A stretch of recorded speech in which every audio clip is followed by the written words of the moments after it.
मौज़न साहब अल्लाह के सिवा कोई माबूद ना होने की गवाही देते रहे।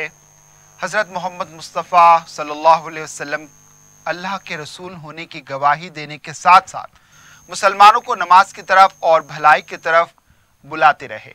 लेकिन मीलाद की खुशी इस्लामी किरदार से कोसों दूर मनाने वाले सैकड़ों मुस्लिम नौजवान सड़कों पर लब्बैक या रसूलुल्लाह के सिर्फ नारे ही लगाते रहे। ये नज़ारे मीलाद जुलूस के मौके पर दो नमाजों के दौरान देखे गए। असर और मगरिब की अजानें होती रहीं। रसूल अकरम सल्लल्लाहु अलैहि वसल्लम की आँखों की ठंडक नमाज की तरफ बुलाते रहे।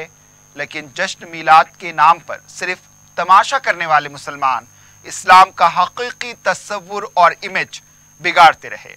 हालांकि मजहबी व सियासी कायदीन गुज़िश्ता कई रोज़ से तवज्जो दिलाते रहे हैं कि जुलूस में इस्लामी किरदार को नुमाया किया जाए और डिसिप्लिन की बरकरारी पर तवज्जो दी जाए, लेकिन होश से आरी सिर्फ जोश से भरे नौजवान पर इनका कोई असर दिखाई नहीं दे रहा है।